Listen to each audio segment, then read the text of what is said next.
I don't think you would like to leave tonight when you hear this khatira. Trust me, it's something that every single one of us should be thinking about day and night. I want you to imagine you're on the day of judgment and we are waiting for the hisab. We're waiting for the hisab. Billions and billions and billions of people from the days of Adam all the way till the day of judgment, waiting for the judgment day, waiting for accountability.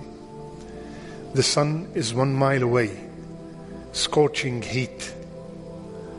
And people are sweating, some their sweat up to their ankle, some their sweat up to their knees, some their sweat up to their hips, some are drowning with their sweat.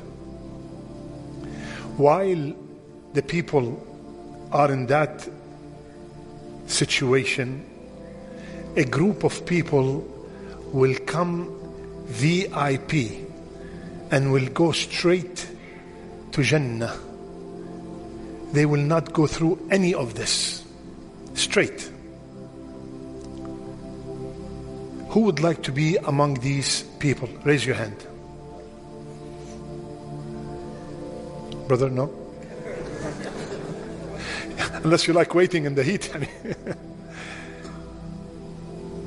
قال رسول الله صلى الله عليه وسلم, hadith is in Bukhari and Muslim, عرضت علي الأمم, all the nations were presented to me, and I saw the prophet coming with 100 people, and I saw another prophet coming with 10 people, and I saw a prophet coming with no people, with no followers. Let me pause here before I continue.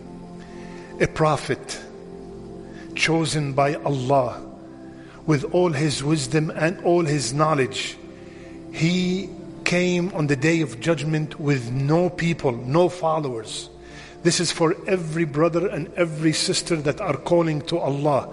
Your job is not the guidance. Your job and my job is just to call people to Allah. It's just to warn people about the hellfire and give them the glad tidings of Jannah. The guidance is only from Allah. A prophet chosen by Allah is coming with no people. Then I saw sawadun azim. Then I saw a huge crowd. I said, Ya Jibreel, is this my ummah? He said, no. This is the ummah of Musa alayhi salam. And then I saw a crowd blocking the whole horizon. Jibreel said, this is your ummah. And with that ummah, there are 70, Rasulullah, now I want you to imagine, he's telling this story to the Sahaba. And with that horizon full of people, there will be 70,000 people who will enter the Jannah bila hisab wala sabiqata adhab, without accountability and without prior punishment. May Allah make us all among them, Ya Rabb. And Rasulullah walked into his room. Now you tell me, what would you do if you were the Sahaba? They started discussing, who do you think these people are? Some said, it is us, the ones who believed with Rasulullah from the beginning. Some others said, no, it's our children, because they grew up in Islam and they never committed shirk. Then Rasulullah came and said, Bima takhudun, what are you discussing? Are you discussing who are these 70,000 people? They said, yes, Ya Rasulullah. Now listen up. He said, these 70,000 people are Muslims that have 4 traits, 4 things. لا يسترقون ولا يتطيرون ولا يكتوون وعلى ربهم يتوكلون. Ukasha, Ya Rasulullah, ask Allah to make me among them. أنت منهم. How lucky is Ukasha? He said, Ya Rasulullah, ask Allah to make me one of them. He said, you are one of them. Another man stood up. You want to take advantage? Ya Rasulullah, what about me? He said, Sabaqaka Ukasha. Very famous statement.